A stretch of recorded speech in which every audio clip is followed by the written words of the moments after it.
केदारनाथ महादेव के विषय में कई कथाएं हैं।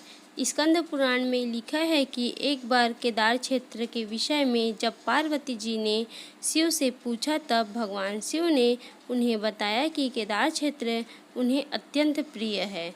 वे यहाँ सदा अपने गणों के साथ निवास करते हैं। इस क्षेत्र में वे तब रहते हैं जब उन्हें सृष्टि की रचना के लिए ब्रह्मा का रूप धारण किया था। स्कंद पुराण में इस स्थान की महिमा का एक वर्णन यह भी मिलता है कि एक बहेलिया था जिस हिरण का मांस खाना अत्यंत प्रिय था। एक बार यह शिकार की तलाश में केदार क्षेत्र में आया।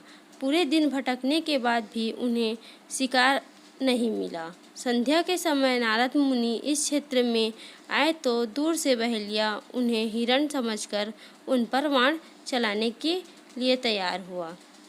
जब तक वह बाण चलाता, सूर्य पूरी तरह डूब गया। अंधेरा होने पर उसने देखा कि एक सर्प मेढक का निगल रहा है। मृत होने के बाद मेढक शिव के रूप में परिवर्तित हो गया। इसी प्रकार बहेलिया ने देखा कि एक हिरण को सिंह मार रहा है। मृत हिरण शिव गणों के साथ शिवलोक जा रहा है। इस अद्भुत दृश्य को देखकर बहेलिया हैरान था। इसी समय नारद मुनि ब्रह्मा वेश में बहेलिया के समक्ष उपस्थित हुए।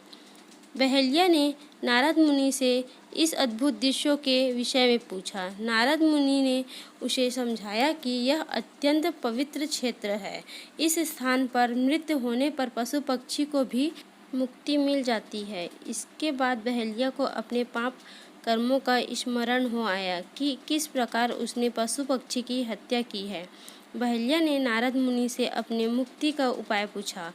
नारद मुनि से शिव का ज्ञान प्राप्त करके बहेलिया केदार क्षेत्र में रहकर शिव उपासना में लीन हो गया।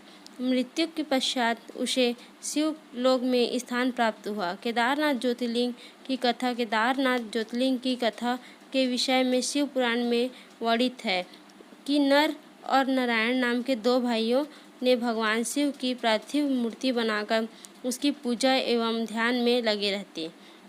इन दोनों भाइयों की भक्तिपूर्ण तपस्या से प्रसन्न होकर भगवान शिव उसके समक्ष प्रकट हुए। भगवान शिव ने इनसे वरदान मांगने के लिए कहा तो जन कल्याण की भावना से उन्होंने शिव से वरदान मांगा कि वह इस क्षेत्र में जन कल्याण हेतु सदा वर्तमान रहे। इसकी प्रार्थना पर भगवान शंकर ज्योतिर्लिंग के रूप में केदार क्षेत्र में प्रकट हुए। केदारनाथ से जुड़ी पांडवों की कथा शिव पुराण में लिखा है कि महाभारत के युद्ध के पश्चात पांडव को इस बात का प्रायश्चित हो रहा था कि उसके हाथे उनके अपने भाई बंधुओं की हत्या हुई है।